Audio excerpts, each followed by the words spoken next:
I think you will see that we fully followed the Lessard Sam's Outdoor Heritage Council's recommendations.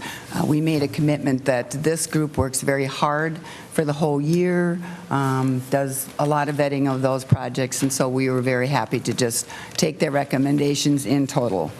We also did the same for the Park and Trail Fund. They worked very diligently to get that done and make their recommendations. I would tell you that, and also on the Arts and Cultural Heritage, we fully funded the 47% that they asked for. I would tell you that the hardest portion of putting this bill together is the clean water portion, because the clean water portion has many masters and many asks. The council, Clean Water Council, gives their recommendations, and the governor also gives his recommendations. And the state of Minnesota, many pieces and parts, also have their asks. So I will tell you that that was the hardest portion of this bill to put together. But in the end, I think we did a really good job at trying to balance that. Some people are disappointed that we didn't fully follow the Clean Water Council, but I will tell you the governor's recommendations do not follow the Clean Water Council. And so in trying to balance what the needs of the state are, I think we have done a very good job. And Senator Eaton moves the A6 amendment. Senator Eaton. Thank you. My amendment restores the latest recommendations of the Clean Water Council rather than adopting a bill that will hinder the state in reaching our clean water goals. The Clean Water Council was established in 2006 and was expanded in 2008 to advise the legislature and the governor on administration and implementation of the Clean Water Legacy Act. The recommendations are all program-based. The Clean Water Council is charged with submitting a report to include recommendations for Clean Water Fund appropriations, the evaluation of progress related to the Clean Water Fund, and future funding needs. The 28-member council represents organizations with a major role in achieving clean water. Members of the council are from the legislature. Our Senate members are Senator Rest and Senator Osmick. Businesses, farm groups, hunting and fishing organizations, local government, the Pollution Control Agency, the DNR, the Soil and Water Conservation District, watershed districts, environmental groups, higher ed, Department of Health, Department of Agriculture, to name a few. The council holds monthly public meetings to discuss water topics. In the Minnesota Environmental Partnership February 2017 voter survey, 79% of urban Minnesotans and 78% of rural Minnesotans indicated a concern about the pollution of their drinking water. It is inappropriate to use the Clean Water Fund for general operational support of the soil and water conservation districts. People voting for the Legacy Amendment expected clean water funds to be spent on improving our water, and did not envision spending 10% to fund office supplies with these dollars. The Soil and Water Conservation District needs an increase in base funding, and this should come out of the general fund. The losers in the cuts to the Clean Water Council's recommendations are the people in Minnesota who drink water, and those from the public and the Clean Water Commission who put in many hours, over 18 months, to make these recommendations based on science and organizational needs in local communities. I'm dismayed by the elimination of funding to assess the scale of the problem of lead in the drinking water. It can happen here just like Flint, Michigan, and at this time we don't know. If it is detected in the water in one of our communities, we are putting a generation of children at risk for impaired cognitive ability. If this bill is passed as is, Minnesota will see over $17 million less work done to directly protect or restore surface water and groundwater. I urge support of my amendment and the restoration of the Clean Water Council's recommendations. Thank you, Senator Eaton. Senator Rudd. Madam Chair and members. There will be no clapping and no public display, please. Senator Rudd. Thank you, Madam Chair and members. This amendment really undoes months of work that we have done. We understand the Clean Water Council, but we also have governor's recommendations. You know, the new lead proposal, it's a new proposal. That's not a cut. We've never funded it before. understand that the Clean Water Council Fund is in the red, and we thought it fiscally prudent not to start new programs until we had this fund in the condition that we needed it to be, a healthy fund. Within the next biennium, we can look at new projects when we have a healthy fund that has a balance that's not in the red, as it is now.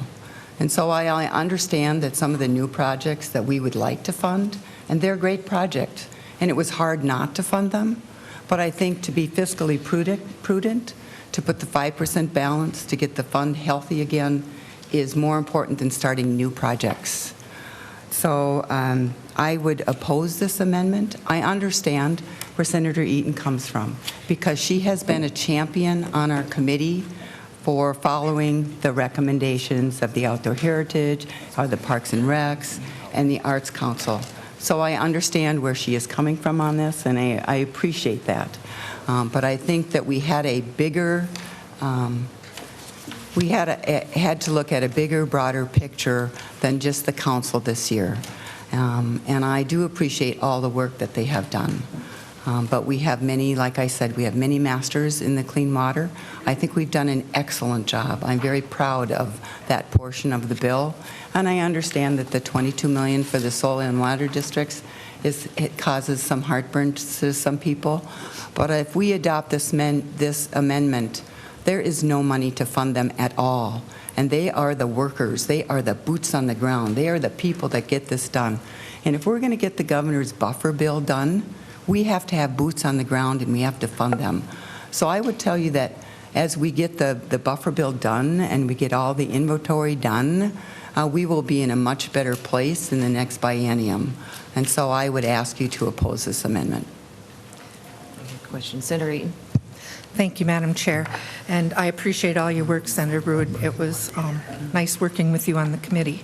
But I do want to point out that the Clean Water Council, my amendment, spends exactly the same as your bill. There is no difference in cost. It does not fund the Soil and Water Conservation District's administrative costs, and I believe those can be funded through the general fund. The Senate, I am understanding, has cut much more from the general fund spending than the House, and we could certainly add that to that. So that would be my argument. Senator Eaton, does this include the 95%, the 5% reserve? Yes. The It amendment spends does? the same. The language is not in here, though. Is that correct? For the 95%? Okay. Senator Ruud. Madam Chair, I think I've made my position clear, and I would oppose this amendment. Senator Cohen. Madam Chair and members, I speak in support of Senator Eaton's amendment. Let me offer a perspective, if I might. You know, I indicated a minute ago as to how difficult this bill can be put together because there's so many countervailing pressures. And not that I expect members on this committee to remember what I said on the Senate floor a couple of years ago. Maybe, well, yeah, Senator Limmer remembers, I think. And so does Senator Fischbach. She's indicating that. But what I indicated with this bill 2 years ago was that one of the difficulties, and something that I had not been able to resolve and hoped if I had continued as Madam Chair, with all due respect, if I'd continued as chair of this committee and chair of the Legacy Subcommittee and the Finance Committee, was doing a better job of integrating the recommendations from the governor with the Clean Water Council and then other ancillary and significant concerns brought to this section of the bill. It's difficult. And I indicated on the floor that I did not think we had done as good of a job as we should in trying to integrate the recommendations from the Clean Water Council. So it's not that Senator Ruud has not run into some of the same problems that have existed since the passage of the amendment and the first bill in 2009. Having said that, let me also, I'm going to offer a bit of a history in a second. The concern I have with what's in the bill is obviously a significant part of the amendment was this question of supplement versus supplant. And I think the Senate, whether it be with Senator Ingebrigtsen or in other years, has done a very good job, and basically Senator Root has done the same thing, of trying to follow that constitutional directive. I think the other body has been much less attentive to that. But I do think where we place the administration of the soil and water conservation districts into this bill, that does kind of lend itself to the question of supplanting what ought to be a general fund appropriation. Nobody has ever challenged that subsequent to the passage of the legislation. Someday that may or may not happen.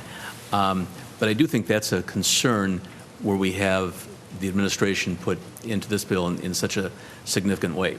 The other comment I want to make, though, is a little bit of the history that members should remember. And Senator Root has emphasized the role of the governor in this and how the governor has handled some of this. And there has been this significant tension, in all honesty, between the governor and the Clean Water Council. It hasn't been this huge public fight, but there's always been this tension where I think the governor has tried to use the Clean Water Fund quite often for the administration, not the administration, but for the agencies as opposed to, say, some of the Clean Water Fund recommendations. What happened 2 years ago, and members should recall, is that the governor proposed his buffer language from the perspective of some of us, a great step forward. I think others had some concerns, but proposed that language, I think, toward the end of January. It's not something that had been presented to anybody prior to that. So it was a little bit late in the process for something of that significance. And as we got toward the end of the 2015 session, it became difficult to know how to handle the appropriation. And in fact, what I recall is, people like Senator Skoye, Representative Torkelson, some others who were working on an ad hoc basis to try to craft language with the administration. And this was done literally in the last few days of the session. By the time that work was done, in a fashion, the legacy bill was the only train, left out of the station.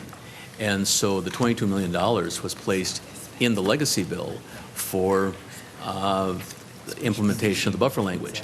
Now, it was done with the very explicit promise that that money would be carried in the future in general fund. And that's what the governor did this year in providing his recommendations. But like I said, I support Senator Eaton's amendment because I think her amendment comports with what that promise was on the part of the administration at the end of the 2015 session. And I think it's unfortunate that's not the case. But I do have to mention that that's what we did 2 years ago. And like I said, I think not only for what's left out of the bill in terms of some of the recommendations, but I think also for this question of supplement versus supplant. And that's why I suggest Senator Rood, in putting this bill together, has wrestled with a lot of issues. And the pressures in writing this bill are significant. Senator Ingebrigtsen knows that. And by the way, Madam Chair, if you allow me just an aside, Senator Ingebrigtsen had the toughest job relative to this bill because he got to do it with a $6 billion deficit when everybody saw that this was the only free money in town. And he had an absolutely impossible job and did a very good job in doing it under very difficult, if not impossible, circumstances. But today, it's not difficult in impossible circumstances. We do have a significant surplus, and for those several reasons, would support Senator Eaton's amendment. Senator Ingebrigtsen. Thank you, Madam Chair. Senator Cohen, you certainly have earned yourself lunch for sure today. I appreciate those comments, and I appreciate the work that you've done on this, much more so earlier than when I showed up here in St. Paul. But I will argue with you a little bit about something may have been similar here some years ago when you were in control of the finance as well as the legacy funding, and I was on that committee.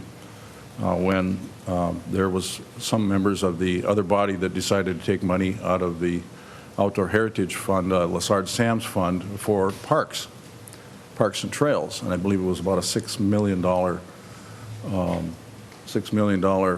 shift in monies. And the governor, with I think with a lot of support from us and the support from the public, and of course the hunting and fishing groups, said, no, wait a minute now, the shifting of those dollars to parks and trails kind of goes against the whole idea of what the 1/3 of legacy, which is Lessard Sam's, is to hunt, or to protect, enhance, and restore for hunting and fishing in opportunities in the state of Minnesota, because you can't simply hunt and fish on trails and state parks unless it's a special season. So there was some dollars there, and you know very well about that time. In fact, I think that was the only legacy funding bill that I didn't vote for on the floor since its beginning in 2008.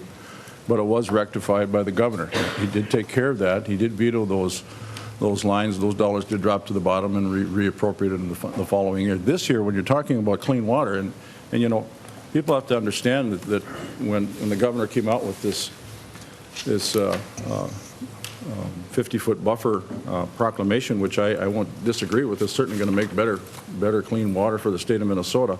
The law actually has been around for a long time. It's just now starting to be looked at. It's now saying, the governor's saying, we're going to start to enforce it. And so we're kind of scrambling a little bit as to how do we do the funding.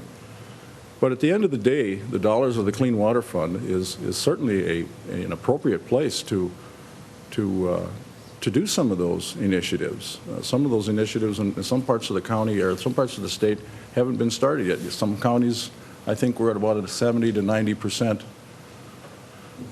finish. So the dollars that are being appropriated, I think, in Senator Ruud's bill are appropriate. They should stay the same. I know the 5% thing has always been an issue with the chairs. At the bottom line, we should have some reserves. Again, I think I have to toot the horn of the Lessard Sam's portion. We've always had that in that $3 to $5 million backup fund, if you will, or reserves. The rest of the fund's not so much. So I'm glad it's going to be back up there. I think that's just good, prudent business. But I would vote against. I would ask you to vote against the amendment, because these dollars are going to be going to clean water, I think, and I think if push come to shove and the governor were to look at that, I think he would agree with that as well. So. No further questions, comments? Senator Westrom?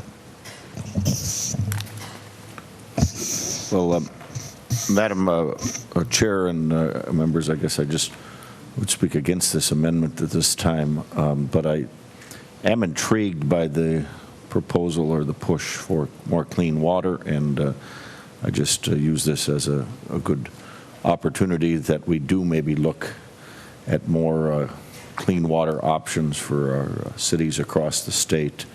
They are, many of them, struggling with some infrastructure and abilities to bring on new technology that will help treat their waters, drinking waters. And so I hope this could be a beginning of a new direction that some of our funds could help out across the state with the importance of communities and providing clean drinking water and updating plants or adding new technologies to make that possible. So I think it's a good topic for us to discuss, and I know the need is out there, and this Senator Eaton raises the point of needing good clean water, and I think that's a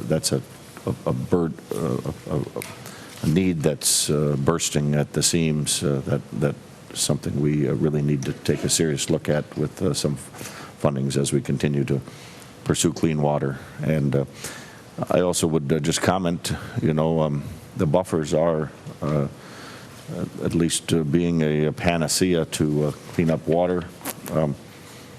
Some of us are more skeptical that it's not going to do what the governor and advocates are proposing it would do, and everyone will be scratching their head in 5 or 10 years saying, nothing's changed, because there's a lot of buffers already out there prior to the buffer law. But if we're going to pursue that, certainly it will help with erosions and things like that, sediments going into the rivers and streams. But as the comments came forward from the environmental community, and I appreciate their honesty, at least in front of the Environment Committee when the buffer bills were up there. And the question was asked, when will the impaired waters, when can we expect the impaired waters to go away or be improved? And the answer was the buffer bill will not change the impaired waters. And so I think I share that because people need to have that realization that it will do more for erosion of sediment, but it's not really going to stop the nutrients that everybody thinks is the solution that's coming from buffers. And the environmental communities even recognize that in the Environment Committee this year per their testimony. So that's, at this point, I'd urge members to vote against this amendment. Thank you, Senator Westrom. Madam Chair. Senator, And Senator Westrom, I couldn't agree with you more on our cities and that they're struggling. And so you will see on the spreadsheet, we did fully fund the council's recommendation for the Public Facilities Authority grants to help our small communities, because we did hear that voice loud and clear that that was very important. So that is fully funded in this bill.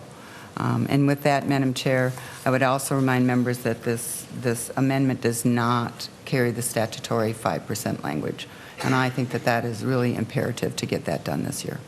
Thank you. Senator Eaton. Thank you, Madam Chair. I would be happy for that amendment onto my amendment. I thought it was in the entire bill. I didn't realize it went section by section. But for the 5% is what I'm talking about.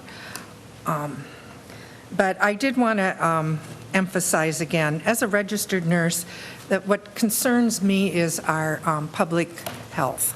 And most of the funding that was recommended for the Minnesota Department of Health was cut and or not allocated.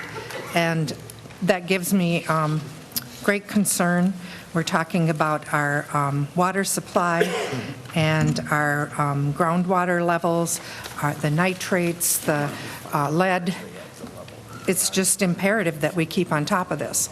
So I really urge people to support my amendment. Thank you. Senator Eaton, are you orally amending your A6 amendment to include the 95%? I would like to do balance? that. Okay. Mr. Knopf, if you could do that for us, please. Yeah, Madam Chair, Senator Eaton and I didn't talk in advance about that provision. I was just, the Clean Water Council did not make that recommendation, and this is the Clean Water Council amendment, but it would just be a matter of adding to the A6 amendment on page 18 after line 31, add the language from the first engrossment 54.15 to 54.18, and she can just add that without an amendment. It could be just incorporated in her amendment. Okay, super. Thank you. Thank you, Senator Eaton. Okay, the question on the A6 amendment, that has been incorporated with the new language. Senator Eaton renews her question on the A6 amendment. All those in favor say aye. Aye. All those opposed say nay. No. The motion does not prevail. Thank you. Senator Ruud, final comments? Questions? Madam Chair, I think that the Senate can be very proud of the bill that we've put together with many hours of work and many good committee hearings. And I thank the members of my committee and Mr. Knopf and Mr. Mueller and my staff for their great work. And Matt Alfred's, the committee administrator, has done a great job too. So I would appreciate your support today. Senator Ruud, I do have just actually one or two questions. Does this, or Mr. Mueller, does this meet our budget rule compliance? Madam Chair, yes, it does. Thank you. And Senator Ruud, on page, or line 271, the regional public libraries, as Senator Cohen mentioned, it is a priority for me. I'm wondering why the governor did not fund that, those grants. Mr. Mueller. Madam Chair, within the Arts and Cultural Heritage Fund, the governor only made one recommendation, and that was with the Arts Board. The governor just didn't make any recommendations to use up the rest of the fund, just focused on the arts board, mostly because there was the 47% already in statute, so the governor was basically complying with that. But the governor did not make a full recommendation for the arts fund. And, Senator Cohen? And Madam Chair, the governor has not made any recommendation, and I think the first year nor did Governor Pawlenty, and I think the only reason is, as Mr. Mueller said, that there was recommendations because it's statutory. I see. Okay, thank you. And could anybody give me a reason why our sales tax revenue has been dropping and what is projected going forward? Is there any projection? No? Nothing? No? Senator Cohen? Madam Chair, this is a question better directed toward Dr. Kalimakidis, but I think what she's indicated is that it was a surprise, and I think there were some questions at some discussion at the council meeting. I'll have Mr. Naumann correct me if I'm mistaken, that it was not, maybe a supposition that it was because of internet sales. But I think Dr. Kalimakidis said, I think in front of this committee, if I'm not mistaken, that there's some supposition that possibly just because, although consumer confidence has been higher, consumer sales have not necessarily followed. So there have been a lot of sales on the part of merchants throughout the state, where the cost of merchandise has been reduced, and as a consequence, the sales tax has been reduced. And Madam Senator Chair, our sales tax is still growing. It's just not growing at the rate that it was predicted to grow. So it's not that we are not growing, it's just not as fast. And I also, if you'd like to come into my office, I have a great crystal ball on my desk, and if you can make it work, it's yours. Okay, that's super. We may have to use that. Further questions, comments? Senator Fischbach. I move that House File 707 be amended as follows to delete everything after the enacting clause and insert Senate File 566 with instructions to amend the title accordingly. With that motion, all those in favor say aye. Aye. All those opposed, nay. Motion prevails. Madam Senator Chair. Fischbach. Madam Chair, I move that House File 707 as amended be recommended to pass and placed on general orders. Thank you, Senator Fischbach. With that motion, all those in favor say aye. All those opposed, nay. Motion prevails.